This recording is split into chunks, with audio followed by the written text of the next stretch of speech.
ආයු වැඩේවා, නිරෝගී වේවා, සුවපත් වේවා මුළු රටම සහ මුළු ලෝකයම. අද මාර්තු මාසේ 25 වෙනිදා බ්‍රහස්පතින්දා දවස අමරපුර උත්තරීතර සංඝ සභාවේ මහා නායක ධුරන්දර මහා මහෝපාද්‍යය අග්ගමහා පණ්ඩිත කොටුගොඩ ධම්මාවාස නාහිමිපාණන් වහන්සේගේ ආදාහන පූජෝත්සවය පැවැත්වෙන අද දවස ජාතික ශෝක දිනයක් වශයෙන් නම් කොට තිබෙනවා. ඒ බව සිහිපත් කරමින් අපි සූදානම් උදේ පත්තරමේන්තුවේ කටයුතු ආරම්භ කරන්න. අද දවසේ අර සුපුරුදු පරිදි ලෝකයේ කොවිඩ් රෝගීන් කොච්චරක් වාර්තා වෙනවද කියලා මුලින්ම සොයලා බලමු. ලෝකේ තත්ත්වේ වාර්තා කරද්දී අපි ලෝක සෞඛ්‍ය සංවිධානයේ දත්ත තමයි උපුටා ගන්නේ. ඒ අනුව ඔවුන් යාවත්කාලින කරනවා ග්‍රීනිච් වේලාවෙන් 25 වෙනි මිනිත්තුවේ. ඒකට පැය 5යි විනාඩි 20ක් විතර එකතු කරගත්තයින් පස්සේ අද පාන්දර 5:45ට විතර වගේ ලංකාවේ වෙලාවෙන් යාවත්කාලින කරනවා 12,53,36,30 දෙනෙක් ලෝපුරා කොවිඩ් ආසාදිතයන් වාර්තා වෙනවා. 27,55,485 දෙනෙක් මිය ගිහිල්ලා තිබෙනවා. තත්ත්වය යුරෝපය තුළ නැවත වතාවක් තුන්වෙනි රැල්ලක් බවට පත්වෙමින් තිබෙන බව ජාත්‍යන්තර වාර්තා ඊයේ සඳහන් කරනවා. බ්‍රසීලයේ තත්ත්වය ඉතාමත්ම දරුණුයි. ඒ වගේම යුරෝපා රටවල් කිහිපයක් නැවත සංචරණ සීමා පනවන්න තීරණය කළා තිබෙනවා. ලංකාවේ තත්ත්වය කොහොමද කියලා වාර්තා කරන්න උත්සාහ ගත්තා. ඒ කියන්නේ යාවත්කාලීන වෙච්ච තොරතුරු දැන් පුවත්පත්වල තියෙන පුවත්පත මුද්‍රණය කරන අවස්ථාවේදී මෙන්න මෙච්චරයි ගාන කියලා. හැබැයි අපි සාමාන්‍යයෙන් වෙනදා සෞඛ්‍ය ප්‍රවර්ධන කාර්යාංශයේ වෙබ් අඩවිය තමයි උපුටාගත්තේ වගකිව යුතු තොරතුරු මාධ්‍යයක් තියෙන නිසා ඊයේ දවසෙත් අපි බැලුවා. හැබැයි අද දවසෙත් සෞඛ්‍ය ප්‍රවර්ධන කාර්යාංශයේ වෙබ් අඩවියට ගියාම පේන්න තියෙන්නේ ඔවුන් ඒක යාවත්කාලීන කරලා තියෙන්නේ 23 වෙනිදා 2:03ට හවස. 23 වෙනිදා හවස 2:03න් පස්සේ මේ වෙනකන් යාවත්කාලීන කරලා නැහැ, අප්ඩේට් කරලා නැහැ. නිසා ඒ තොරතුරු කියන්න විදියක් නැත. දැන් මේ ජංගම දුරකථනයට කවුරු හරි මේ කවරයක් එහෙම දාලා තිබ්බොත් මේ දුරකථනයයි එහෙම නැත්නම් මේකට හොඳ කවරයක් එහෙම අලුතෙන් දාලා තිබ්බොත් කාට හරි කිව්වොත් මේකෙන් කැමති එකක් තෝරගන්න කියලා තෝරගන්නේ මොකද්ද? ඒක ආයාසයෙන්ම අපි පෙළඹෙන්නේ අර කවරේ දාපු ඒ ෆෝන් එක අතර ගන්න. ඒ ජංගම දුරකථනය තමයි අතර ගන්නේ. හැබැයි මේ ජංගම දුරකථනයටත් කවරයක් දාලා ඒ විදියට දුන්නොත් අපි දන්නේ අපි ඒක අලුත් එකක් කියලා අපි අතර ගන්නවා. බොරුව නිර්මාණාත්මකයි. ඇත්ත එහෙම නැත්නම් සත්‍යය ආකර්ෂණීය නෑ. සත්‍යයට වඩා බොරුව ආකර්ෂණීයයි. බොරුව ගොතනවානේ. බොරුව ගොතන නිසා ඒක ආකර්ෂණීයයි. අපි මේ කතාව මෙහෙම තියාගෙන සූදානම් අද ජාතික පුවත්පත් වාර්තා කරන ප්‍රධාන පුවත් සිරස්වල වලට අවධානය යොමු කරන්න සිංහ රාජ්‍ය පිළිබඳව කතාබහක් ඇති වුණා. එතකොට මේ කතාබහේදී ඊයේ දවසේදී පාර්ලිමේන්තුවට අනාවරණය කළා සිංහ රාජ්‍යයේ හෙක්ටාර 12,000ක ප්‍රමාණයක් වර්ග ප්‍රමාණය තිබුණා. ඊට පස්සේ ඒක අලුත් ගැසටුවකින් 36,000 දක්වා වර්ධනය කළා. ඔය කැපෙනවාය විනාශ වෙනවාය කියලා සඳහන් කරපු ඉඩම ඔය 36,000ත් අලුතෙන් ගැසට් කරපු 36,000ටත් අයිති නෑ. ඊටත් මෙහා ඉඩමක්. එතකොට සිංහ රාජ්‍යයට බොහෝම මෙහා තියෙන ඉඩමක්. පරිසර සුරකීම සඳහා තියෙන පූර්ණ අයිතිය කොන්දේසි විරහිතව අපි පිළිගන්නවා වගේම පරිසරයයි සංවර්ධනයයි දේශපාලනයයි සංරක්ෂණයයි අනාගතයයි මේ කාරණායකට පටලවා ගත යුතු නැහැ කියන තැන ඉඳලා අපි සූදානම් ජාතික පුවත්පත් වාර්තා කරන ප්‍රධාන සිරස්තල මොනවද කියලා විමසලා බලන්න.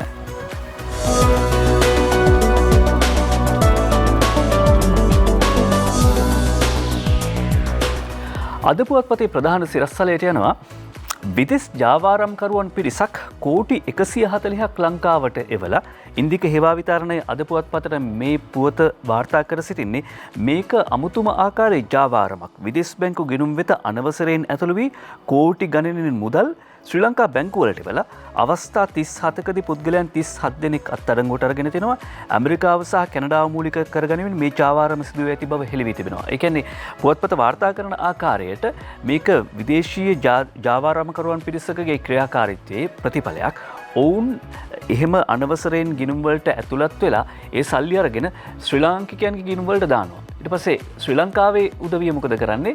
ටික දවසක් ඒක තියාගෙන ඒ තමන්ගේ account වලින් ඒ තමන්ගේ ගිණුම් වලින් මේ මුදල් අරගෙන ආයෙත් ජාවාරම්කරුවන්ට දානවා. අපි මේ පිළිබඳව පුවත්පතේ තියෙන විස්තරයට එහා ගිය විස්තරයක් නියෝජ්‍ය පොලිස්පති අජිත් රෝහණ මහත්මයා පොලිස් මාධ්‍ය ප්‍රකාශකතුමා සම්බන්ධ කරගෙන දැනගන්නට උත්සාහ කරනවා. අද පුවත්පතේ ප්‍රධාන සිරස්තලයේ විදේශ ජාවාරම්කරුවන් පිරිසක් කෝටි 140ක් ශ්‍රී ලංකාවට එවලා කියන පුවත තෝරගන්නවා ප්‍රධාන පුවත හැටියට. පොලිසිය මෙහෙම වැටලීම් කරද්දී ASP මාරු කළ උණුසුම ගියේවත් නැහැ. වෙන්නප්පුවේ ජාවාරම මඩින ඒකකයක් විසිරුවයි කියලා හේමන්ත රන්දුණු වාර්තා කරනවා දිවයින පුවත්පතේ ප්‍රධාන සිරස්තලය. වෙන්නප්පුව ප්‍රදේශයේ නීති විරෝධී ජාවාරම් මර්ධනය කිරීම නිසා එක්තරා රාජ්‍ය ඇමතිවරයෙකුගේ උදහසට ලක් වී මාරු කර වූ සහකාර පොලිස් අධිකාරී එරික් පෙරේරා මහතා මේ ජාවාරම මර්ධනයට යොදාගත් විශේෂ පොලිස් ඒකකයේද වහාම ක්‍රියාත්මක වන පරිදි විසිරුවා හැර එම ඒකකයේ නිලධාරීන්ද මාරු කර යවා තිබෙනවා කියලා වාර්තා කර සිටින්නේ හේමන්ත රන්දුණු නියෝජ්‍ය පොලිස්පතිතුමාගෙන් අහන්න තවත් කාරණාවක් අද දිනමින පුවත්පතට යනවා. දිනමින පුවත්පතේ ප්‍රධාන සිරස්තලය අමාත්‍ය කෙහෙලි රඹුකැල් මහත්මයා කරන ප්‍රකාශයක් ජිනීවා යෝජනා සම්මතුවත් සම්බාධක පැනවීමේ හැකියාවක් නොමැති බව එතුමා සඳහන් කළා. ඒ තමයි ආරක්ෂක මණ්ඩලයට තමයි සම්බාධක පැනවීමේ හැකියාව තියෙන්නේ. ඒ නිසා ජිනීවා යෝජනා මේ මානව හිමිකම් කවුන්සිලේදී සම්මත වුණත් සම්බාධක පැනවීමේ හැකියාවක් නැහැ කියලා අමාත්‍යතුමා සඳහන් කර සිටියා. ඊයේ අපි වාර්තා කළා ඉන්දියාව ඉල්ලීමක් කරනවා ඉන්දියාව මධ්‍යස්ථ පිළිවෙතක් ඡන්දය දෙන්නෙත් නැතුව නොදෙන්නෙත් නැතුව හිටියේ පළාත් සභා ඡන්දය තියන්න කියලා ආණ්ඩුවට කරන බලකිරීමක් විදියට කියලා ජාතික පුවත්පත් වාර්තා කර සිටියා. අද ලංකාදීප පුවත්පතේ ප්‍රධාන සිරස්තලය සමානුපාතිකද කොට්ටාස ක්‍රමයටද ඊළඟ පළාත් සභා ඡන්දය වෙනුවෙන් ආණ්ඩුවෙන් යෝජනා දෙකක් විකල්ප යෝජනා දෙකක් ඉදිරිපත් කර තිබෙන බව අජන්ත කුමාර අගලකට වාර්තා කරනවා ලංකාදීප පුවත්පතට. ඇමති ජනකගෙන් කැබිනට්ටුවට යෝජනාවක්. වසර 3කට ආසන්න කාලයක් තිස්සේ කල්ගොස් තිබෙන පළාත් සභා මැතිවරණයේ කඩිනමින් පැවැත්වීමට අදාළ වන විකල්ප යෝජනා දෙකක් රාජ්‍ය සේවා පළාත් සභා සහ පළාත් පාලන ඇමති ජනක බණ්ඩාර තෙන්නකෝන් මහත්මයා කැබිනට් මණ්ඩලයට ඉදිරිපත් කොට තිබෙනවා. ඒ වාර්තාව අනුව ලංකාදීප පුවත්පත සඳහන් කරනවා දැන් ඡන්දේ කල් ගිහිල්ලා තියෙන ඡන්දේ පරක්කු වෙලා අවුරුදු 3ක් විතර වගේ මේ විකල්ප යෝජනා දෙකෙන් එකක් වෙන්නේ පළාත් සභා ක්‍රමය අර කලින් තිබිච්ච සමානුපාතික නියෝජනයේ ක්‍රමයටම පැවැත්වෙන්න ඕනේ. එහෙම නැත්නම් පළාත් පාලන ඡන්දේ තිබුවා වගේ මිශ්‍ර ක්‍රමයට ඡන්දය පැවැත්වෙන්න ඕනේ. හැබැයි පළාත් පාලන ඡන්දේ තිබුවේ 50ට 50 කියන අනුපාතයට යෝජනා කර සිටින්නේ 70යි 30යි කියන අනුපාතයට මේ පළාත් සභා මැතිවරණය පවත්වන්න ඕන කියලා සමානුපාතික නියෝජනය සහ කේවල මන්ත්‍රී ආසන ක්‍රමය මේ දෙක අතර අනුපාතය මේ දෙකෙන් තෝරා ගන්නා මන්ත්‍රීවරුන් ප්‍රමාණය පිළිබඳව 70යි 30යි අනුපාතය යටතේ ඉදිරිපත් කරන්න ඕන කියලායි යෝජනා කර සිටින්නේ. කොහොමුණත් කැබිනට් මණ්ඩලයට ඉදිරිපත් කළපු මේ යෝජනාවට අමාත්‍යවරුන් කීප දෙනෙක් කියලා තියෙනවා කල් ඕනේ මේක ගැන අධ්‍යයනය කරන්න කියලා. ඒ නිසා එදා කැබිනට් මණ්ඩලයේදී මේ ගැන තීරණයක් ගෙන නැහැ. ආණ්ඩුව මැතිවරණය සඳහා ඊළඟ පළාත් සභා මැතිවරණය සඳහා විකල්ප යෝජනා දෙකක් ඉදිරිපත් කරන බව ලංකාදීප පුවත්පතේ ප්‍රධාන සිරස්තලයේ උපුටා ගත්තේ. අපි සූදානම් අරුණ පුවත්පතට යන්න ආනයන සීමා පනවා තිබෙනවා. සෙරමික් සහ සාරි ආනයනයට අවසර ලබා දී තිබෙන බව. හැබැයි කොන්දේසියක් මත තමයි මේ අවසර ලැබෙන්නේ කියලා අජිත් අලහකෝන් සහ නයනතරංග ගමගේ වාර්තා කරනවා. කැබිනට් අනුමැතිය ලැබෙනවා. තාවකාලිකව අත්හැටුණු ලද සෙරමික් නිෂ්පාදන ආනයනය යලි ආරම්භ කිරීම සඳහා කැබිනට් මණ්ඩලයට අනුමැතිය ලබා දීමට තීරණය කර තිබෙනවා. කැබිනට් මණ්ඩලය දින 180ක ණය පදනම මත සෙරමික් නිෂ්පාදන ආනයනය කිරීම සඳහා ඉදිරිපත් වූ යෝජනාවට තමයි මෙසේ අනුමැතිය ලැබී තිබෙන්නේ. දින 180ක ණය සීමාවක් යටතේ. ඒ අනුව බතික් සහ අත්‍යන්ත්‍ර මගින් වියන ලද ඇඟලුම් රෙදිපිලි හැර වෙනත් සාරි වර්ග දින 90ක ණය පදනම මත ආනයනය කිරීම සඳහා අවසර ලබා දීමට තීරණය කර තිබෙනවා. ඊට අමතරව සෙරමික් ගඩොල්, ප්ලාස්ටික් පබළු සහ දුම්රිය පෙට්ටි ආදී ආනයනයට අවසර ලබා දීම සඳහා මුදල් කාරක සභාව තීරණය කොට තිබෙනවා. මේ පිළිබඳව රජයේ මුදල් පිළිබඳ කාරක සභාවේ සභාපති පාර්ලිමේන්තු මන්ත්‍රී අනුර ප්‍රියදර්ශන යාපා මහතා සමාවෙන් අනුර ප්‍රියදර්ශන යාපා මහත්මයා කරපු ප්‍රකාශයක් වාර්තා කරනවා අරුණ පුවත්පත. කොවිඩ් කාල සීමාවේ ආනයන සීමා පැනවීම හේතුවෙන් දේශීය ව්‍යාපාරිකයන් අතිරික්ත ලාභයක් උපයා ගත්තේද එයින් පාරිභෝගිකයට අසාධාරණයක් සිදු වනාද කියන එක පිළිබඳව මේ මුදල් කාරක සභාව තවදුරටත් විමර්ශනය කරන්න ඕනේ කියලා ඊයේ පාර්ලිමේන්තු මන්ත්‍රීවරයා සඳහන් කළේ. ඒ වගේම දේශීය කිරි කර්මාන්තය නැංවීමට රසකල උකු කිරි ආනයනය තාවකාලිකව තහනම් කරන ලද අයිතමයක් බවට පත් කිරීමටත් රජයේ මුදල් පිළිබඳ කාරක සභාවේදී අනුමැතිය ලැබී තිබෙනවා. වාර්තා කර සිටින්නේ අද අරුණ පුවත්පතේ ප්‍රධාන පුවත් සිරස්තලයේ හැටියට. අපි සූදානම් ඊළඟට මව්බිම් පුවත්පතේ ප්‍රධාන සිරස්තලේ වාර්තා කරන 2018 දී අල් ජසීරා හෙළි කළ ගාලු පිටියේ ක්‍රිකට් පාවාදීම යලි ඇදෙයි.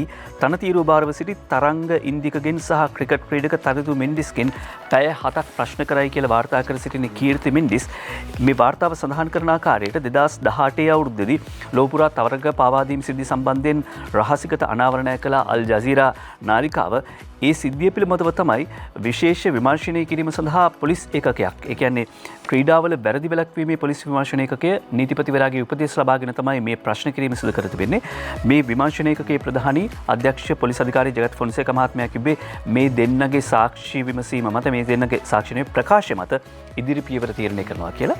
අපිට දැන් පුළුවන් පොලිසියට සම්බන්ධ කාරණා කිහිපයක් සහ පොලිස් මාධ්‍ය ප්‍රකාශකතුමාගෙන් තවදුරටත් පැහැදිලි කරගත යුතු කාරණා කිහිපයක් පුවත් සිරස්තලවල මතුවුණු නිසා නියෝජ්‍ය පොලිස්පති අදිත් රෝහණ මහතාව සම්බන්ධ කරගන්න නියෝජ්‍ය පොලිස්පතිතුමනි බොහොම ස්තුතියි සම්බන්ධ වුණාට අද උදේ පාන්දරම සුති කළම් වැඩේ පටන් ගන්නවා. ආයිබෝන් ඔබතුමාට දුරකථන සම්බන්ධතාව නැවත ගොඩනගා ගන්නට උත්සාහ ගන්නවා. උදෑසන කියලා කියන්නේ කාර්යබහුල වෙලාවක්. අපි කාරණා කිහිපයක් පිළිබඳව අවධානය යොමු කළා. එකක් තමයි විදේශ ජාවාරම්කරුවන් පිරිසක් කෝටි 140ක් ශ්‍රී ලංකාවට එවල කියන පුවත. ඊළඟට අද දිවෙන පුවත්පතේ තියෙනවා වෙන්නප්පුවේ ජාවාරම් මඩින ඒකකයක් විසිරෙව්වා කියලා සහ මව්බිම් පුවත්පත කියනවා විශේෂයෙන්ම මේ ගාල්ලු ක්‍රිකට් පිටියේ ක්‍රිකට් පාවාදීම පිළිබඳ පරීක්ෂණ යලි ඇදෙයි කියලා වාර්තා කරනවා. යලි ආරම්භෙයි නෙවෙයි යලි ඇදෙයි කියලායි සිරස්තලේ වාර්තා කර සිටියේ. දුරකථන සම්බන්ධතාව ගොඩනගා ගන්නා තුරු අපිට පුළුවන් ජාතික පුවත්පත් වාර්තා කරන සිසු පුවත් වලට අවධානය යොමු කරන්න. මොකද වෙලාව බොහොම වටිනවනේ. වෙලාව නොවරදවා පාසල් එන්න කියලා දරුවන්ට ආරාධනාවක් කරනවා. වේලාව නොවරදවා අකුරු උගනී කුමරු සොඳවා කියලා නේ කිව්වේ. හැබැයි දැන් මේ වෙනකොට නම් අවුරුද්දක් එකමාරක් විතර වගේ වේලාව වැරදිලා තියෙන්නේ අකුරු උගනින කුමරුන්ට. රටේම පාසල් සඳුදාසයට විරුද්ධයි. පෙර පාසලුත් ඇරඹේ ටියුෂන් ගැන තීරණයක් නැහැ කියලා සමන් ගමගේ අනුර බාලසූරිය වාර්තා කර සිටින්නේ. මහාචාර්ය ජී.එල්. පීරිස් අමාත්‍යවරයා ඊයේ කළ ප්‍රකාශයක්. රටේම පාසල් සඳුදාසයට විවෘතයි. පෙර පාසලුත් ඇරඹේ. දැන් අධ්‍යාපන බලධාරීන්ගෙන් අපිට විමසන්න තිබිච්ච එක කාරණයක් තමයි දැන් අවුරුදු නිවාඩුවට සතියක් විතර තියලා ඇයි මේ කඩිමුඩිය පාසල් ඇරියේ කියලා. කොහොමවත් ඉස්කෝල අරින එක හොඳයි. පාසල් වහලා තිබුණාම දරුවන්ට අධ්‍යාපනය සඳහා තියෙන අවස්ථාව ඇහිරෙනවා. හැබැයි අනික් පැත්තෙන් ගත්තාම දැන් සතියක කාල සීමාවකදී දෙමව්පියන්ට ප්‍රායෝගික ගැටලු ගණනාවක් මතුවෙනවා. දැන් දෙමව්පියෝ මේ වෙනකොට සමාජලාවට දරුවෝ ගෙදර තියලා යන්න බැරි නිසා දරුවෝ ගම්වලට යවලා තියෙනවා. ඊට පස්සේ අම්මා හරි තාත්තා හරි රැකියාවට යද්දී සමහර ප්‍රායෝගික ගැටලු මතුවෙලා තිනවා. මේ ගැටලු निराකරණය කරගන්නත් ඕනේ. රටේම පාසල් සඳුදාසයට විරුද්ධයි කියලා වාර්තා කරනවා අද දිවෙන පුවත්පත. ජාතික පුවත්පත් බොහොමයක් මේ කාරණාව අනාවරණ කරලා තිබුණා. ඊළඟට අපි අරුණ පුවත්පතේ ප්‍රධාන වශයෙන් වාර්තා කරන කාරණයකට අවධානය යොමු කරන්න කැමති. ඊයේ මව්බිම පුවත්පතත් මේ අනාවරණය කළා. ඒ තමයි අර සෞඛ්‍යයට අහිතකර රසායනයක් සහිත පොල් තෙල් කන්ටේනර් 53කින් 13ක් රේගුවෙන් මුදාහැරලා කියලා අපි දන්න කතාවක් තියෙනවා. යුද නැව් වුණත් මීයෝ ගුල් හැරුවහම මීයෝ හිල්විද්දම යුද නැව් වුණත් ගිලෙන්න පුළුවන් කියලා. අද අරුණ පුවත්පත ගෙනෙන මේ වාර්තාවට අවධානය යොමු කරනවා කේ.කේ. ආර්යදාස තමයි දඹුල්ල සිට වාර්තා කර සිටින්නේ. මට මතක විදිහට ඊයේ මව්බිම් පුවත්පතටත් ඔහුම තමයි මේ වාර්තාව ගෙනෙන්නේ. මතකයේ නිවැරදි නම් රටින් ගෙනල්ලා කෙලින්ම විකුණු දඹුල්ලේ පොල් තෙල් ගබඩා දෙකකට සීල්. බහලුම්වල කෘමි සතුන් පාම් ඔයිල් කලවම් කළා පරීක්ෂාවලට සාම්පල් කොළඹට. විදේශයන්ගෙන් ගෙන්වා පොල් තෙල් සහ පාම් තෙල් තුග අලෙවි කරන දඹුල්ලේ ස්ථාන දෙකක් ඊයේ පෙරවරුවේ වටලලා සීල් තබා පරීක්ෂා කිරීමට කටයුතු කර තිබෙනවා. මේ පරීක්ෂා කිරීම කළේ පාරිභෝගික අධිකාරියේ මාතලේ ප්‍රධානී රේණුක කුමාර ඇතුළු කණ්ඩායමක්. දඹුල්ල ආර්ථික මධ්‍යස්ථානයේ ආසන්නයේ මහා පරිමාණයෙන් පොල් තෙල් අලෙවි කරන ස්ථානයක කළ පරීක්ෂාවකදී ගෙන්නූ ආයතනයක නමක් හෝ ලියකිවිල්ලක් නොමැති ලක්ෂ 30කට ආසන්න පොල් තෙල් සහ පාම් ඔයිල් තොගයක් මුද්‍රා තැබීමට පියවර ගත්තා. මේ ස්ථානයේ භූගතව සහ ඉහළ සවිකොට තිබූ පොල් තෙල් සහ පාම් තෙල් ගබඩා ටැංකි සංකීර්ණ පරීක්ෂා කිරීමේදී ඒවායේ විවිධ මියගිය කෘමීන්ගේ කොටස් වගේම මිනිස් පරිභෝජනයට නුසුදුසු තත්ත්වයේ ටැංකි පැවතිච්ච බව අනාවරණ වී තිබෙනවා. ඒ අනුව තමයි මේ පිළිබඳව පරීක්ෂා කරන සාම්පල් කොළඹට එවලා තියෙන්නේ. ඒ වගේම ඊයේ පාර්ලිමේන්තුවේදීත් මේ පිළිබඳව කතා වුණා. මේ පිළිබඳව නෙවෙයි අර ශරීරයට අහිතකර මිනිස් පරිභෝජනයට අහිතකර රසායනයන් සහිත පොල්තෙල් තොගයක් මුදාහැරීම කන්ටේනර් 13ක් මුදාහැරීම රේගුවෙන් අජිත් තලහකෝන් උදේජීව ඒකනායක වාර්තා කරනවා අරුණ පුවත්පතට පිළිකාකාරක පොල්තෙල් මුදාහැරීමේ වගකීම රේගුව සතුයි රේගුව බාරගන්න ඕනේ මේ වගකීම කියලා පාරිභෝගික අමාත්‍යාචාර්ය බන්දුරු ගුණවර්ධන මහත්මිය මේ පාර්ලිමේන්තුවේදී සඳහන් කර සිටියා. මේ පොල්තෙල් සම්බන්ධයෙන් මෙතෙක් පැමිණිල්ලක් ලැබෙන්නේ නැතත් ඒ පිළිබඳ පරීක්ෂණයක් කරන ලෙස පාරිභෝගික අධිකාරිය සභාපතිවරයාට උපදෙස් දුන් බව කියමතිවරයා ඒ ගැන ප්‍රවෘත්ති සාකච්ඡාවක් පැවැත්වූ අයගෙන්ද තොරතුරු විමසන ලෙස දැනුම් දී තිබෙනවා. මේ අතර පිළිකාකාරක පොල්තෙල් රටට ඇතුළු වී ඇතනම් සෙවීම සඳහා පොල්තෙල් සාම්පල ලබා ගැනීම ඊයේ ආරම්භ කළ බවත් පාරිභෝගික කටයුතු අමාත්‍යාංශය සඳහන් කර තිබෙනවා. අරුණ පුවත්පත මේ සම්බන්ධ වාර්තා කිහිපයක් එක දිගට පළ කරනවා. මේ පිළිබඳව අපි අවධානය යොමු වෙන්න ඕනේ. ගුදම්වල තිබූ පොල්තෙල් වෙළඳපොළට නිකුත් වී නැහැ කියලා රේගුව අධ්‍යක්ෂ ජෙනරාල්වරයා කරන ප්‍රකාශය සාලි කුමාර ගුණසේකර සහ වරුණි පෙරමුණ වාර්තා කරනවා අරුණ පුවත්පතට. අපි මෞබිම පුවත්පතටත් අවධානය යොමු කරන්න කැමතියි. මෞබිම පුවත්පතත් මේ පිළිබඳව අවධානය යොමු කරන නිසා ඒ තමයි මෞබිම පුවත්පත කියනවා වස පොල්තෙල් ආපසු යවන්නේ දැනුම් දුන්නා කියලා පාරිභෝගික අධිකාරිය කරපු අනාවරණ පිළිබඳව තවදුරටත් සඳහන් කරමින් රේගුව අධ්‍යක්ෂ ජෙනරාල්වරයා කියන්නේ පරිභෝජනයට මේවා නිදහස් කර නැහැ කියලා. ක්‍රිෂාන් පතිරත් ජයසූරියයි වාර්තා කර සිටින්නේ මෞබිම පුවත්පතට වස පොල්තෙල් සම්බන්ධ කතාව. පිළිකාකාරක රසායනික ද්‍රව්‍ය අඩංගු පොල්තෙල් තුග කිසි ලෙසකින්වත් ජනතා පරිභෝජනය සඳහා නිදහස් කර නැතැයි රේගුව අධ්‍යක්ෂ ජෙනරාල් විශ්‍රාමික මේජර් ජෙනරාල් විජිත රවිප්‍රිය මහත්මයා සඳහන් කරනවා. ඔහු සඳහන් කරන ආකාරයට රසායනික ද්‍රව්‍ය අදාළ රසායනික ද්‍රව්‍ය අඩංගු පොල්තෙල් ප්‍රමාණය ප්‍රතිඅපනයනය කිරීමට එම පොල්තෙල් ආනයනය කළ සමාගම් දෙකට ලිඛිතව දැනුම් දී තිබෙනවා කියලා තමයි රේගුව අධ්‍යක්ෂ ජෙනරාල්වරයා කියන්නේ. ඔහු පැහැදිලි කරනවා සාමාන්‍යයෙන් රේගුවේ ගුදම්වල තියාගත්තම බඩු ආනයනය කරන භාණ්ඩ ආනයනය කරන සමාගම්වලට පාඩු නිසා කොහොමත් ආනයනය කළාට පස්සේ ඒ සමාගම් තම තමන්ගේ ගුදම්වලට ගෙනියනවා. මේක සාමාන්‍ය ක්‍රමවේදයක්. ඒ හේතුව මත තමයි අපේ ගුදම්වල තබාගත්තොත් විශාල මුදලක් අදාළ සමාගම්වලට ගෙවීමට සිදු වෙනවා. පසුගිය මාර්තු 4 වෙනිදාට අපට දැන්වුවේ සමාගම් දෙකක් ආනයනය කළ පොල්තෙල් වල කලින් සඳහන් කළ රසායනය අඩංගුයි කියලා. ඒ අනුව අපි මේ සමාගම් දෙකට එදිනම ලිඛිත කරුණු ඉදිරිපත් කළා වහාම මේවා පොල්තෙල් තුග ප්‍රතිඅපනයනය කරන්න කියලා.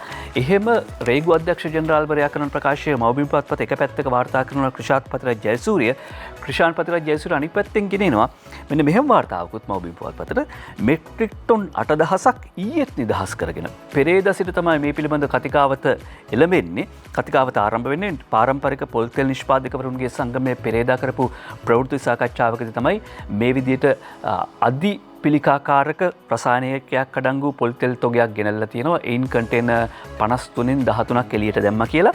එහෙම කතිකාවත ඇතිවෙමින් තිබෙදී පාර්ලිමේන්තුවේදී මේ පිළිබඳව කතාබහක් තිබෙදී මෙට්‍රික් ටොන් 8000ක් ඊයේත් නිදහස් කරගෙන කියලා පාරම්පරික පොල්තෙල් සංගමය පොල්තෙල් නිෂ්පාදකවරුන්ගේ සංගමය කරන චෝදනාව මෞබිම පුවත්පත සඳහන් කරනවා.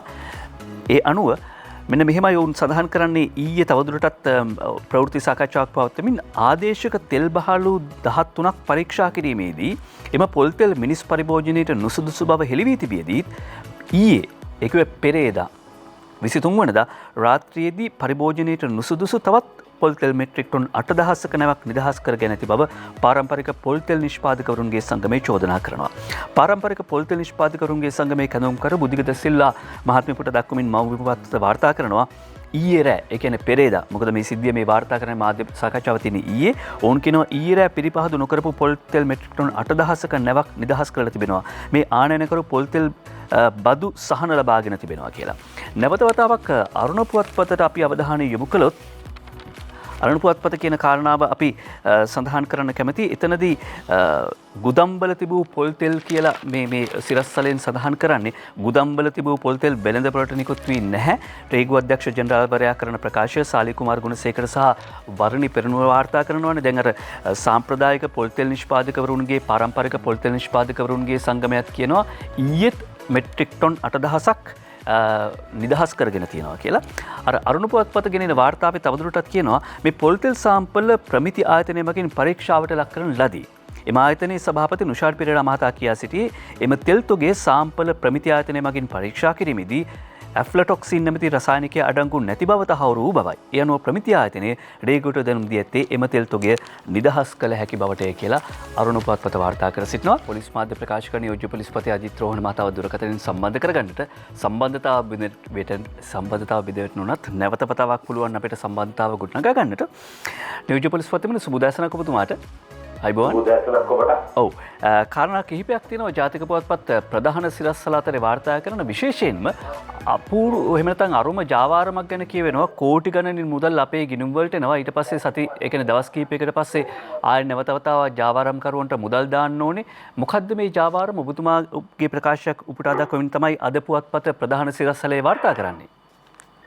මේක ලංකාවේ හැමෝම මේ ඉන්ටර්නෙට් බැංකින් කියන අය දැනගන්න ඕනේ කාරණයක් තමයි.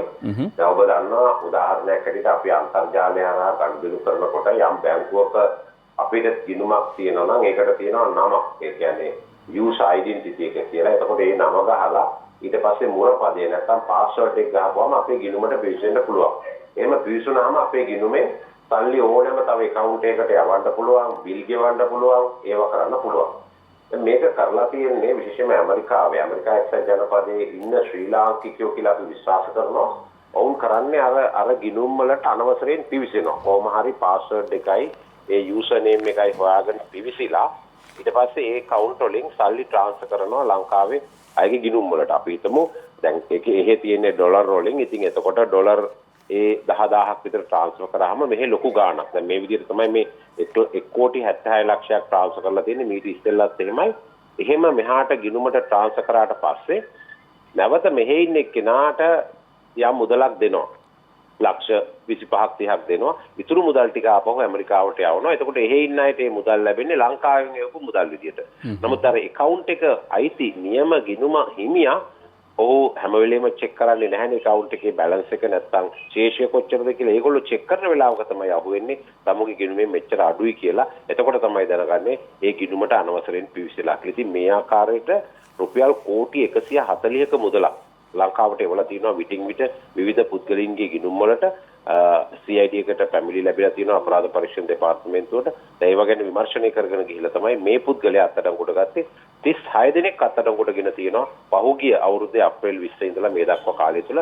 අපි විශ්වාස කරන්නේ විශේෂයෙන්ම උතුරු නැගෙනහිර ඉඳලා ඔය කැනඩාව ඇමරිකාවට වගේ ගිය අය මේ ජාවාරමේ පිටිපස්සේ ඉන්නවා කියලා. මොකද එහෙ තියෙන ලින්ක් එක එහෙ තියෙන සම්බන්ධතාවය අපිට හරියටම තාම අනාවරණය වෙන්නේ නැහැ. කවුද මේවල තියෙන්නේ කියලා විවිධ නම් වලින්. නමුත් මෙහෙවල තියෙන්නේ අපේ ශ්‍රී ලාංකිකයින්ට ගොඩක් ඒ එවපු ශ්‍රී ලාංකිකයෝ වවුනියාව, යාපනය, මුලතිව්, කිලිනොච්චි මේ ප්‍රදේශවල පදිංචි කරුවා. එතකොට නියෝජ්‍ය පොලිස්පතිතුමනි දැන් මේ මුදල් එවන්න පෙළඹිච්ච ජාවාරම්කරුවා වගේම ගිණුමේ අයිතිකාරයාත් වැඩිකාරී බවට පත් වෙනවා. ඔව් අනිවාර්යෙන්ම ලංකාවේ ඉන්න ගිණුමේ අයිතිකාරයා දැන් ඒ කියන්නේ අපේ රටේ තියෙන මුදල් විශුද්ධිකරණය වැළැක්වීමේ පනත කියලා the Prevention of Money Laundering Act කියලා. දැන් මේ කානුව දැන් මේ මුදල් ලබා ගන්නේ වංචා සහගතවනේ.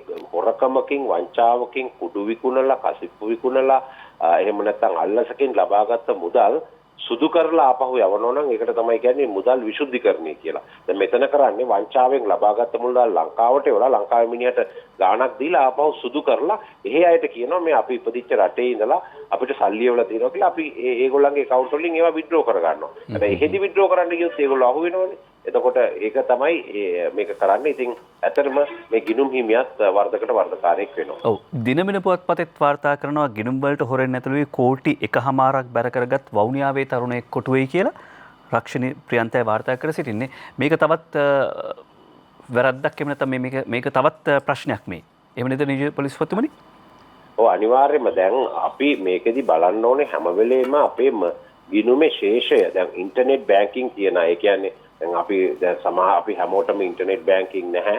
දැන් ගොඩක් අයට තියෙනවා මං හිතන්නේ ලංකාවෙන් දැන් 30%කට විතර තියෙනවා ගිණුම් තියන අයගෙන් 30%කට විතර අපි අන්තර්ජාලය හරහා ගනුදෙනු කරනවා නම් හැම වෙලෙම ශේෂය බලන්න ඕනේ. ඒ වගේම තමුන්ගේ මුර පදය, තමුන්ගේ ඒ ගිණුමේ හඳුනා ගැනීමේ මේ ID එක ඒක හැම වෙලෙම රහස්‍යව තියාගන්න ඕනේ. මොකද අපි දන්නේ අපි සමහර වෙලාවට මේක ගහනකොට කවුරු හරි බලාගෙන ඉන්න පුළුවන්. ඒ වගේම හැකර්ස්ලා කියලා ඉන්නවා මේවට අනවසරින් පිවිසෙන. ඒගොල්ලන්ට මේවා ගන්න පුළුවන්. ඉතින් හැම වෙලෙම මාසයකටවත් දෙකකටවත් සැරයක් මුරපදේ වෙනස් කර තමයි යන්න ඕනේ. දැන් අපි එක දිගටම එක මුරපදයක් තියාගෙන ඉන්න සුදුසු නෑ. ඒ වගේ මුරපදයක් හදා ගන්නකොට අර හැම ජාතියකම ඒවෙන් හදා ගන්න ඕනේ. දැන් උදාහරණයකට අපි ගොඩක් අය දන්නවා උපන් දිනේ අපි දානවා මුරපදේ හැටියට.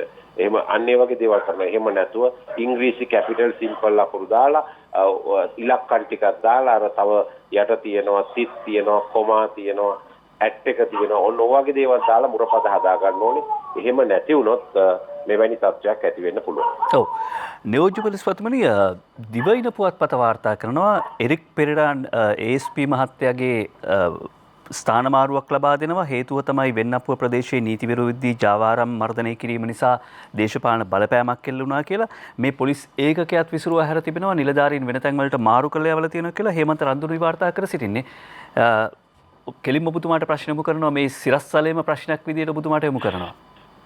ඕන ඇත්තටම මේ මාරු වීම ගැන මේ යම්කිසි ඊයේත් මගෙන් පත්තර කීපකින් ඇහුවා. නමුත් අපේ පර්සනල් එක නැත්නම් අපේ මේ මානව සම්පත් අංශයෙන් ඇහුවා මේගොල්ලෝ කිව්වේ එහෙම නෙමෙයි ඒක සාමාන්‍ය සේවය අවශ්‍යතාවයේ හැටියට කරපු මාරුවක් කියලා. කෙසේ වෙතත් සේවය අවශ්‍යතාවයමත් සිදු කරන තියෙන මාරුවක් හැටියට තමයි වාර්තා වුනේ. නමුත් ඔය කියන ආකාරයට රේට් කරලා තියනවාද ඒ වගේ කාරණා සිදු වෙලා තියනවාද කියන කාරණේ පිළිබඳව මම තව ටිකක් හොයලා බලලා කියන්න අවශ්‍යයි. නමුත් පොලිස් පිරිස් කොට්ටාශයෙන් මට දැනුම් දුන්නේ ඒක සාමාන්‍ය පරිදි සිදු කළ සේවය අවශ්‍යතාවයේ සිදු කළ මාරුවක් කියලා. ඔය සාමාන්‍ය පරිදි මේ දිනවල මාරුවීම් සිදු වෙනවා ඒ ඵලයක් ඇටියෙත්. හොඳයි. බොහොම ස්තුතියි නියෝජ්‍ය පොලිස්පතිතුමනි. අපි ඊළඟ දවසෙත් මේ කාරණා පිළිබඳ ප්‍රශ්න කරනවා. කෙටි දැනුම් දීමකින් අපත් එක්ක සම්බන්ධ වුණාට බොහොම ස්තුතියි. නැවත වතාවක් අපි ස්තුතිය පළ කරනවා නියෝජ්‍ය පොලිස්පති නීතිඥ අජිත් රෝහණ මහත්මයාට පොලිස් මාධ්‍ය ප්‍රකාශකතුමාට. අපි සූදානම් ලංකාදීප පුවත්පතට අවධානය යොමු කරන්න පැමිණිලි සහ බොරු පැමිණිලි ඇත්ත පැමිණිලි මේවා ගැන අවධානය යොමු කරන්න ඕනේ. හරියට වැරද්ද තියෙන තැනට ඇඟිල්ල දික් කළේ නැතොත් වැරදි තියෙන තැන් ගැන අවධානය අඩු වෙන්න ඉඩ තියෙනවා. බොරු තැන් වලට ඇඟිල්ල දික් කළොත්. ඇමසන් කැලෑවේ කැපූ ගස් සිංහරාජයේ ඒවා බවට බොරු ප්‍රචාර කරනවා ඇමති අමරවීර මහත්මයා ඊයේ පාර්ලිමේන්තුවේදී කළ ප්‍රකාශය ලංකාදීප පුවත්පත සඳහන් කරනවා. අපි අර කලින් සඳහන් කළා වගේ සිංහරාජයේ ගැසට් කරලා තිබිච්ච භූමි ප්‍රමාණය මෙතෙක් ඉතිහාසයේ ගැසට් කරලා තිබිච්ච භූමි ප්‍රමාණය 3 ගුණයකින් වැඩි කරන ගැසට් නිවේදනය ගෝඨාභය රාජපක්ෂ ජනාධිපතිවරයා පත් වුණාට පස්සේ නිකුත් කළා. මේක මෛත්‍රීපාල සිරිසේන ජනාධිපතිතුමාගේ කාලෙත් නිකුත් කරන්න බලාපොරොත්තුවෙන් සිටි එකක්. නමුත් නිකුත් කෙරුන්නේ නැහැ. යනුව හෙක්ටාර 36000 දක්වා වර්ධනය වී තිබෙනවා දැන් සිංහරාජයේ මායිම.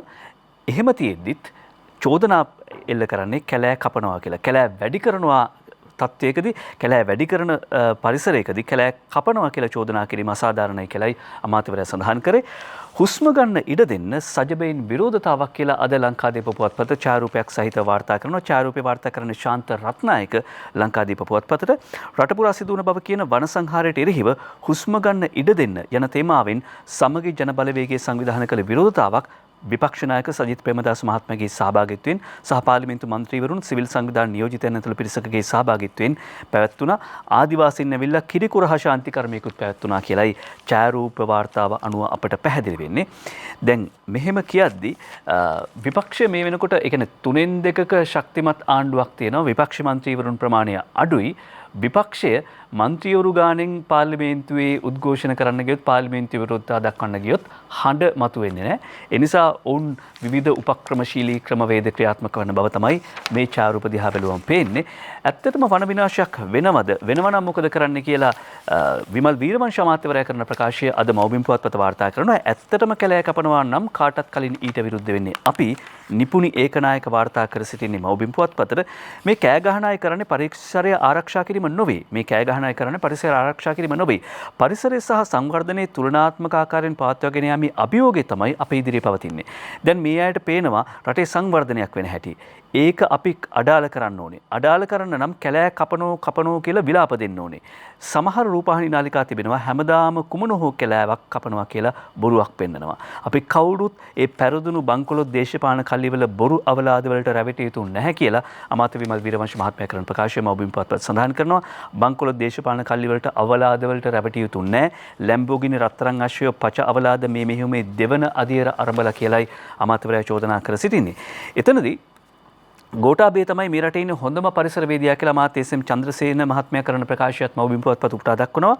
කසලපිරි කොළඹ හරිත නගරයක් කළේ ජනාධිපතිතුමාගේ උත්සාහය නිසා ගොවි ජනතාවගේ ජීවිත දිහා බැලුවම ගෝඨාභය රාජපක්ෂ ජනාධිපතිතුමාගේ ඡන්ද ව්‍යාපාරයේදී යෙදුණු අවස්ථාවේදීත් ජනතාව ඉල්ලා සිටි වගා කරන්න ඉඩම් නැහැ, ඉඩම් ලබා දෙන්න කියලා. වන සංරක්ෂණයෙන් ඒ අයට අයිති කියලා ගල් දාගෙන ගිහිල්ලා තියෙනවා. ඒ නිසා අපිට වගා කරන්න විදියක් නැහැ. ගෝඨාභය රාජපක්ෂ ජනාධිපතිතුමා කියලා තියෙන්නේ ඒගොල්ලෝන්ගේ ඉඩම් ඔවුන්ට ලබා දෙන්න ඕනේ කියලා. ඊට පස්සේ පැහැදිලිවම කිව්වා ගොවි ජනතාව වගා කරගෙන ආපු ඉඩම් කැලෑ වැවිලා තියෙනවා නම් විශාල ගස් කපන්න නෙවෙයි ඒක බලලා පරණ තිබ්බ විදියට පවත්වාගෙන යන්න කියලා. මෙන්න මේක තමයි වැරදි විදියට භාවිත කරලා තියෙන්නේ. හැබැයි ගෝඨාභය තමයි මේ රටේ ඉන්න හොඳම පරිසරවේදියා කියලා අමාත්‍ය එස්.එම්. චන්ද්‍රසේන මහත්මයා සඳහන් කරනවා. එහෙම කියද්දී අපි සූදානම් මේ දිනමින පුවත්පතට නැවත වතාවක් අවධානය යොමු කරන්න.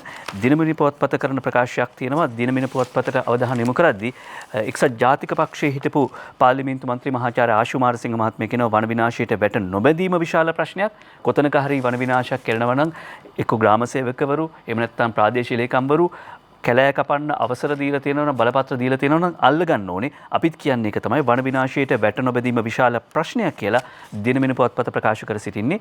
ඒ අනුව දැන් සංවර්ධන වැඩ සිදු වෙද්දී අපි ඊයේත් මව්බිම් පුවත්පතේ මහාචාර්ය නලින්ද සිල්වා මහත්මයාගේ ලිපියක් උපුටා දැක්වුවා. ඒ තමයි සංවර්ධනයේ සහ කියන්නේ බටහිර සංවර්ධන සංකල්ප සහ පරිසර සංරක්ෂණය කියන දෙක මේ දෙක එකතැන තියන්න පුළුවන් මාතෘකා දෙකක් නෙවෙයි කියලා මහාචාර්ය නලින්ද සිල්වා මහත්මයාත් සඳහන් කර සිටියා.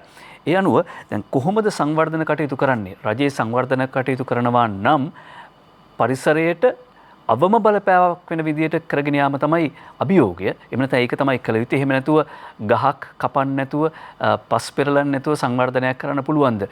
1970 ගණන් වල ඔය කෘෂි කර්මාන්තයේ නව පෙරලියක් ඇති වෙද්දී අපි අහලා තියෙනවා අපි ඒ කියන්නේ මෑත කාලෙත් නැවතත් YouTube ගිහිල්ලා අහනවා ට්‍රැක්ටරයෙන් පෙරලි යන ගස් අතරින් නව යුගයක් උදා වේ කියලා මහාචාර්ය සනත් නන්දසිරි මහත්මයා සින්දු කිව්වේ ඔය 1970 දශකේ දේශීය කෘෂි කර්මාන්තයේ සහ ආනයනයන් සීමා කළ අපනයනයන් වර්ධනය කරන්න සහ දේශීය කෘෂි කර්මාන්තය වර්ධනය කිරීම සඳහා ආරම්භ කරපු යුගයේදී ඒ ක්‍රියාදාමය පිළිබඳව ඒ කාලේ ලියවුණු ගීත.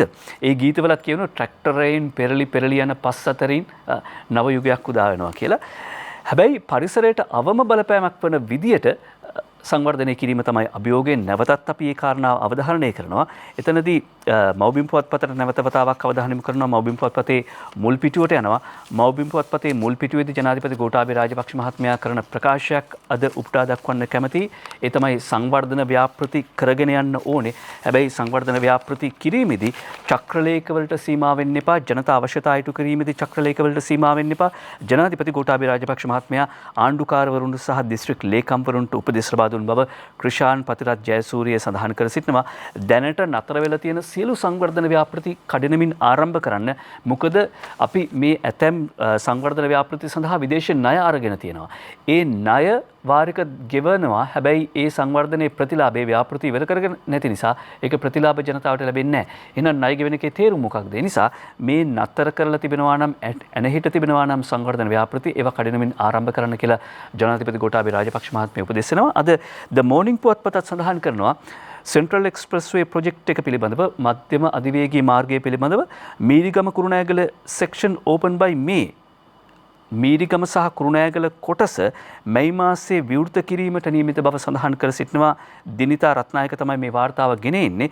දිනිතාගේ වාර්තාව අනුව E4 මාර්ගයේ එහෙම නැත්නම් මධ්‍යම අධිවේගී මාර්ගයේ මීරිගම සහ කුරුණෑගල කොටස මැයි මාසයේදී විවෘත කිරීමට නියමිතයි. දල වශයෙන් කිලෝමීටර 39.7ක ප්‍රමාණයක් තියෙනවා. මේ දුර විනාඩි 25කින් ගෙවා දමන්නට පුළුවන්කම ලැබෙනවා, හැකියාව ලැබෙනවා විවෘත කිරීමෙන් පස්සේ.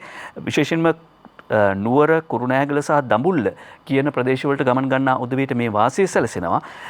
හේතුව මීරිගම නගරයෙන් අධිවේගයට ඇතුළු කළාට පස්සේ මේ කිලෝමීටර් 39.7ක ප්‍රමාණය විනාඩි 25කින් ගෙවලා කුරුණෑගලින් එළියට එන්න පුළුවන් කියලා සඳහන් කරනවා.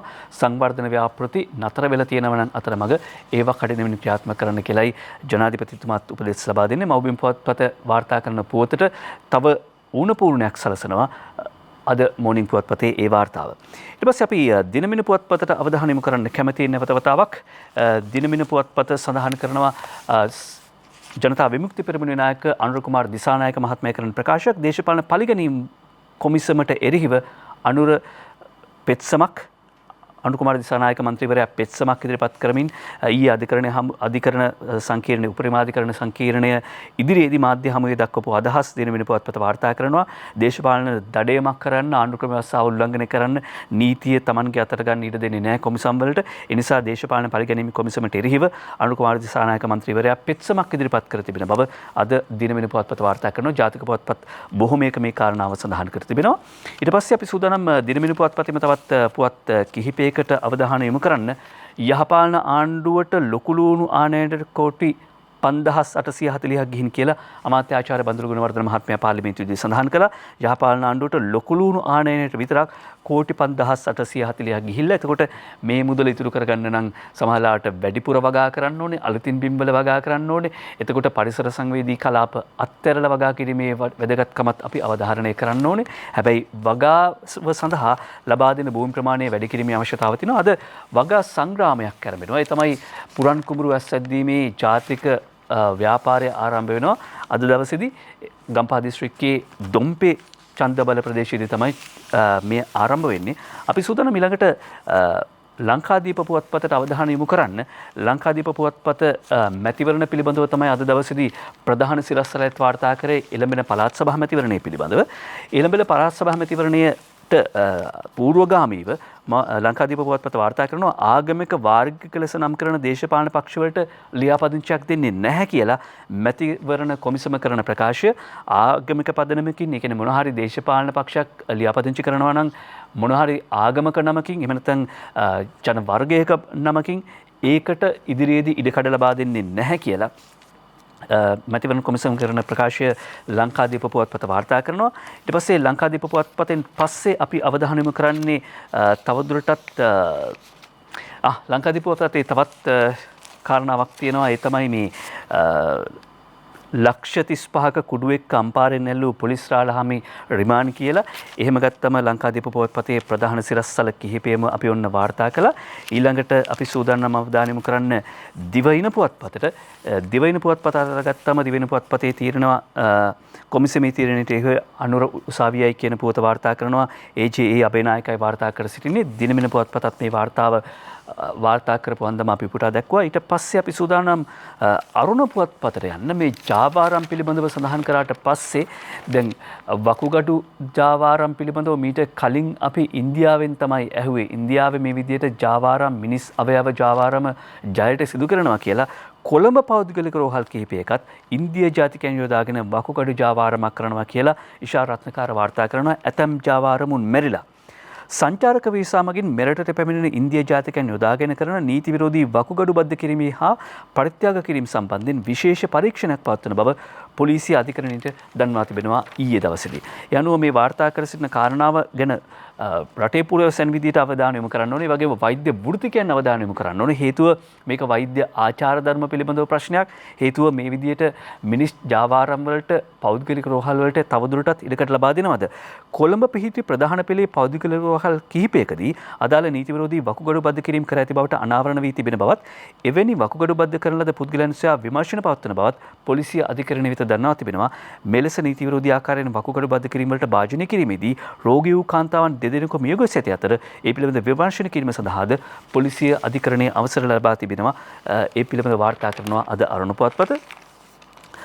අරුණ පුවත්පතේ වාර්තා වන තවත් වාර්තා කිහිපයක් කෙරෙහි අවධානය යොමු කරන්න කැමැති ඔරලෝසුවේ වෙලාවත් බලාගෙන එකක් තමයි එක වාර්තාවක් තමයි ගත වූ දින 83ට අලි මරණ 83ක් කියලා වාර්තා කරනවා අරුණ පුවත්පත. මේ වාර්තාව ගෙන එන්නේ අරුණ පුවත්පතට සාලි කුමාර ගුණසේකර.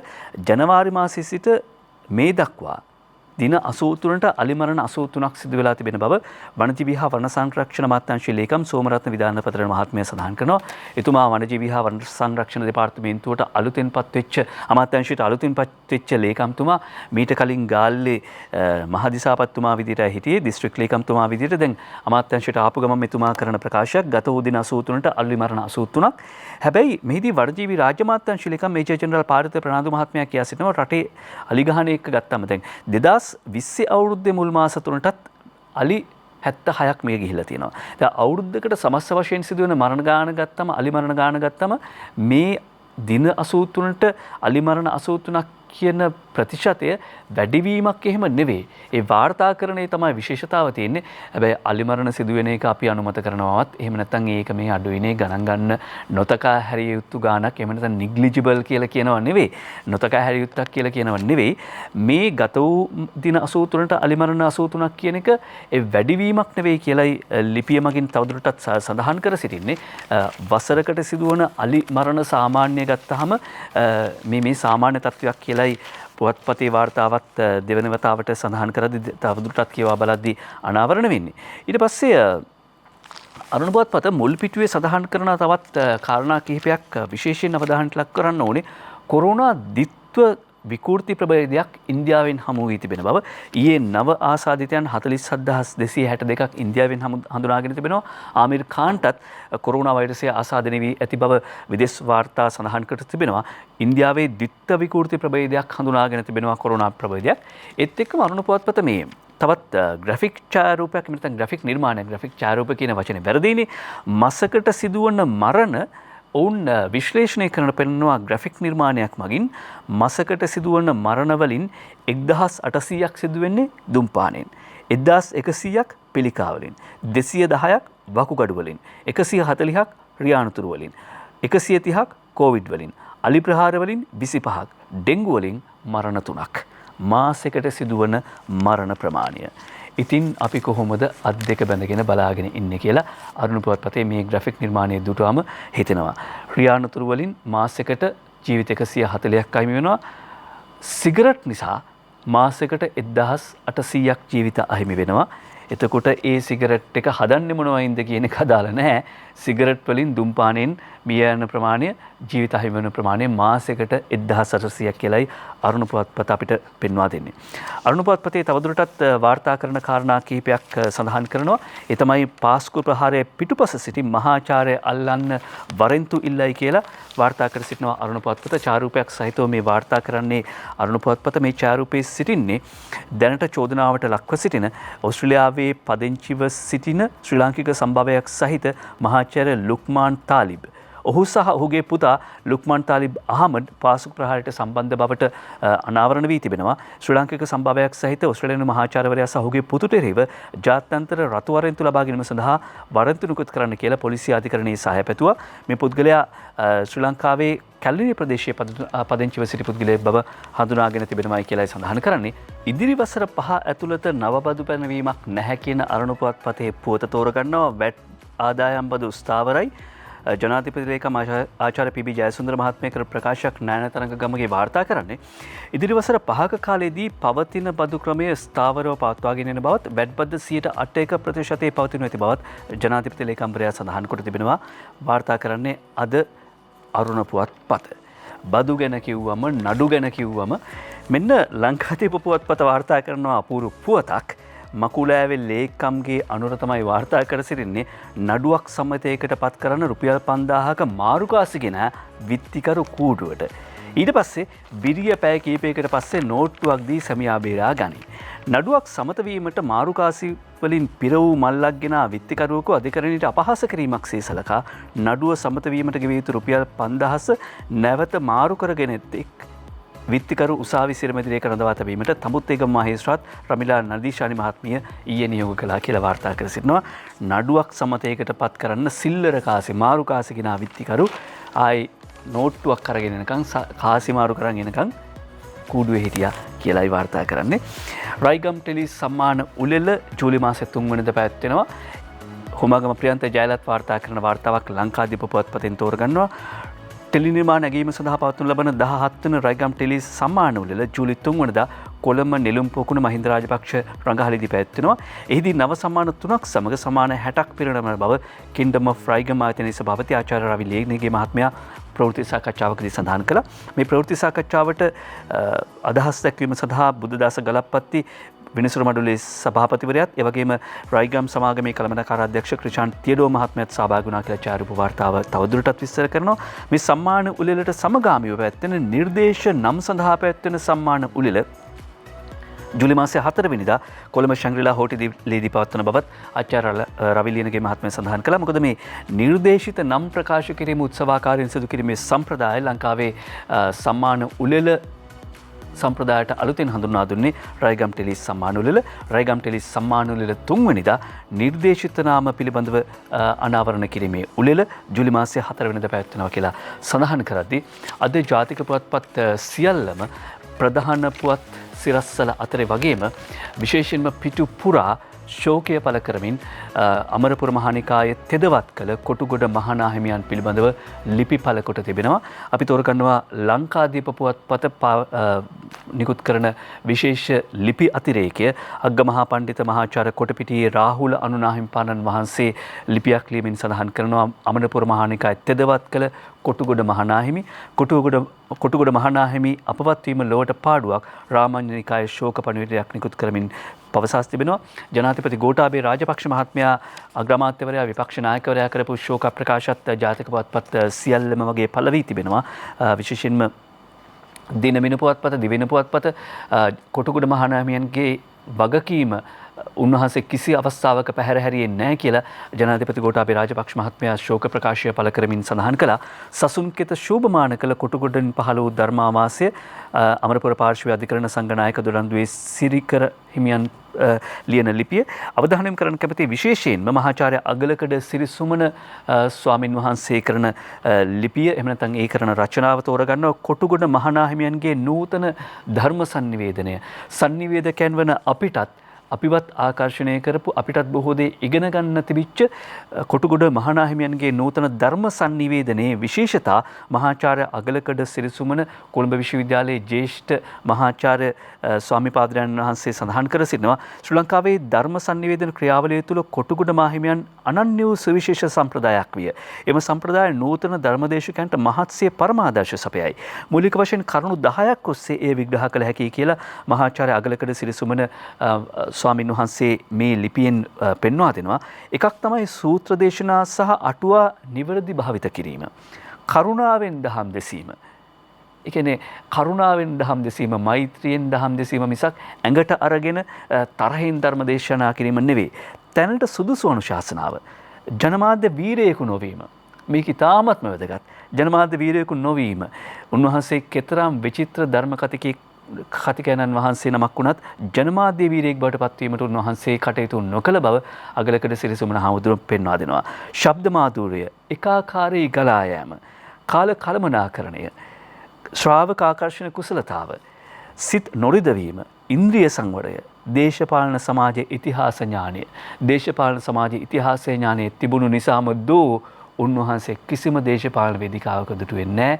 උන්වහන්සේ කර ප්‍රකාශයක් ඊයේ දවසේ අපි උපුටා දැක්වුවා. ඒ තමයි විවිධ දේශපාලන වේදිකාවලට කැඳවාගෙන යනවා. දේශපාලනට සම්බන්ධ ස්වාමින් වහන්සේලාව තමන් වහන්සේව කැඳවාගෙන යන්නේ. හැබැයි කිසිම අවස්ථාවක සහභාගී වෙන්නේ නැහැ කියලා අපි සසුන්කෙත බැබලූ සසුන්කෙත ශෝභමාන කළ අමරපුර මහානිකායේ තෙදවත් කළ කොටුගොඩ මහානාහිමිපාණන් වහන්සේට අපි පත්තරමේන්තුවෙත් උත්තමාචාර්ය ගෞරවය පළ කරනවා. අතපත්තු කන්දේ ආනන්ද නාහිම්පාණන් වහන්සේ කවි පබඳිනවා උන්වහන්සේ වෙනුවෙන්. සසුන් මල් විලේ සුපිපි සුවඳ දෙමින් දෙසුම් තිලෝගුරු සදහම් උතුම් ගුණෙන් යෙදුම් සහිත අටුවා ගත පුවත් රසින් උතුම් බණින් දැය සැනසූ නිවුනුමුයින් තෙවලා දහම් පෙර බණ මග පෙරටු කොට මවලා සිත්හි රූසිතුවම් සොඳුරු කොට නිවලාලන අයුරු දුක්ගිනි මියුරු කොට කියලා දුන් මහා බණ පොත වැසුනි සෙට. කියලා දුන් මහා බණ පොත වැසුනි සෙට. අපි කාටුන් සඳහා කෙටි විරාමයක් ලබනවා.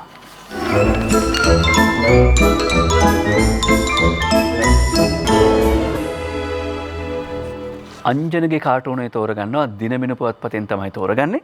හාල් පොල් සීනිවල මිල ජනතාවගෙන් ඇහුවන කියයි කියලා කබීර් හෂීම් කියනවනේ. අහන්න තිබුණ බං විපක්ෂයේ හිටියානා.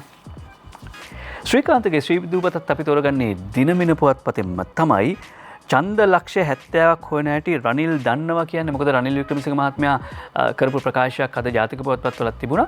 ඒ තමයි ඡන්ද ලක්ෂ 70ක ඉලක්කය සඳහා කළමනාකරුවන් ආසන සංවිධායකරුන්ට ඉලක්කයක් දීලා තිබුණා. ඡන්ද ලක්ෂ 70ක් හොයන හැටි රනිල් දන්නවා කියන්නේ බං. ඒ වුණාට සර් හොයාගන්න ඡන්ද රැකගන්න දන්නේ නැහනේ. ශ්‍රීකාන්තගේ ශ්‍රී විදුපතේදී දිනමින පුවත්පත පොකට් කාටුනේ ඔහොම කියනවා. අංජන ඉන්ද්‍රජිත්ට පේනවා දිනමිනට මේ කාටුනේදී හාල් මුදලාලි කෙනෙක් වී මුදලාලි කෙනෙක් ඉන්නවා. මහින්දානන්ද අලුත්ගමගේ ඇමතිතුමා කරපු ප්‍රකාශයක් තියෙනවා. සහල් පිටරටින් ගෙන්වන්නයි සියලු මන්ත්‍රීවරුන්ගෙන් යෝජනා ඇවිල්ලා තියෙනවා. ඕන් අපි හාල් පිටරටින් ගේන්නයි හදන්නේ. අර කළුකඩ මුදලාලි හාල් මුදලාලි අපි නම් බය වෙයි. මොකද මහින්දානන්ද ඇමතිතුමා මේ වගේ කතා මීට කලිනුත් කිව්වා කියලා තමයි අංජන අපිට මතක් කරලා දෙන්නේ. අපි නම් බය වෙයි. හැබැයි කළුකඩ මුදලාලිලා බය නැති වුණාට අපිට නම් බයයි. මොකද අවුරුද්දට අපි කිරිබත් කන්න එපා. දිනමිනු පුවත්පතට යනවා කියලා වැඩක් නැහැ කාටුනිය. මේත් අංජනගේ නිර්මාණයක්. දිනමිනු පුවත්පතේ කාටුන් ටික ඉස්සෙල්ලාම අපි කියලා දෙමු. SDගේ අපේක්ෂා සුණු විසුණු රටක් අද ඕනි වෙලා තියෙනවා කියලා වජිර අබේවර්ධන කියනවා. සමාවෙන්න DSගේ අපේක්ෂා සුණු විසුණු රටක් අද බිහි වෙලා කියලා වජිර අබේවර්ධන කියනවා. DSගේ අපේක්ෂා සුණු විසුණු කළ එක්සත් ජාතික පක්ෂයකුත් ඔය බිහි වෙලා තියෙන්නේ කියලා අංජන මතක් කරලා දෙනවා. අවන්තාටිගල ටිකක් එහාට ගිහිල්ලා කාටුන් නිර්මාණය කරනවා. තෝරගන්නවා අවන්ත ආටිකල් එකේ කාටුනේ අද පුවත්පතෙන් එක්සත් ජාතීන්ගේ මානව හිමිකම් කොමිසම දඬු කදේ ගහන්න ලෑස්ති. කවුද දඬු කදේ ගහන්නේ? දේශපාලනඥයෝ දඬු කදේ ගහයි කියලායි හිතුවේ නෑ. දේශපාලනඥයෝ අපිව බිල්ලට දෙන්න ලෑස්ති කියලායි අවන්ත දුර ඉඳලා බලද්දි පේන්නේ. අවන්තට පේන දේ එහෙම සිද්ධ වෙයිද? එහෙම නොපෙනීවා කියලායි අපි ප්‍රාර්ථනා කරන්නේ. ඊට පස්සේ අපි යනවා පංකජ රුවින්දගේ සරදම් කාටුනේ ලංකාදීප පුවත්පතෙන් තෝරගන්නේ සීනි බදු අඩු කිරීමෙන් කිසිදු වංචාවක් සිදු වෙලා නැහැ කියලා කබ්‍රාල් කියනවා. ඒ වුණාට ප්ලේන්ටිය තාම අඩුනේ නැත්තේ ඇයි සර්? ප්ලේන්ටිය අඩුනේ නැත්තේ ඇයි සර් කියලා ඒ වාසිය ජනතාවට ගියේ නැති නිසාද කියලායි ප්‍රශ්න කර සිටින්නේ. ඔව් අපි සූදානම් කාටුන් කිහිපයක් එහෙම ගිහිල්ලා විදුර අබේනායකගේ දවසේ 14ට යන්න. විදුර අබේනායකගේ දවසේ 14 කියමින් ජිනීවා ගැන ලොකු කතන්දර ගිය දුර ඉතින් ඇති දැන්වත් ගිමන් හැර ජය පැරදුමේ මායාදල අයින් කර ණය නැති රටක් ගොඩනංවමු වියන්තොර. දැන් ඇති ගිය දුර ජය පැරදුමේ මායාදලෙන් මිදිලා ණය නැති රටක් ගොඩනංවමු බියෙන්තොර කියලා යෝජනා කරන්නේ. ඕකයි තත්ති කියන කවිය ටක් ගාලා කියන්නම්. මොකද දිවෙන පුවත්පතට නිර්මාණය කරන අනුරාධගේ මේ කවිය ජිනීවාවලදී ලංකාව හිර කර උනා යෝජනා සම්මතය එකවර ඩොලර් ගිලන NGOලා කට ඇර දැමුවා හොරේ කෙල ටික හෙමින් පෙර කියලා අනුරාධ මතක් කරනවා. අනුරාධගේ මතක් කිරීමත් එක්කම තවත් මතක් කිරීමක් තියෙනවා. ඒ තමයි අපි යුතුයකමක් විදිහටයි මේ මතක් කිරීම කරන්නේ. යෞවන සම්මාන නාට්‍යවල තියෙනවා. අද යෞවන නාට්‍යවලේ පිටස්සරයා වේදිකාගත වෙනවා හවස 6:30ට. ඒ මරදාන ටවර් රංගහලේදී නොමිලේ නරඹන්න පුළුවන්. අද ප්‍රනීත් ජානක මුරමුදලිගේගේ පිටස්සරයා බලන්න. ඔබ පිටස්සරයෙක් නොවි ආගන්තුකයෙක් නොවි ඔබට එන්න ආරාධනා කරලා සිටිනවා. සූදානම් පත්‍රමේන්තුවෙන් සමු ගන්න ඔබට ප්‍රාර්ථනා කරන්නේ නිරෝගීමත් සහ සාර්ථක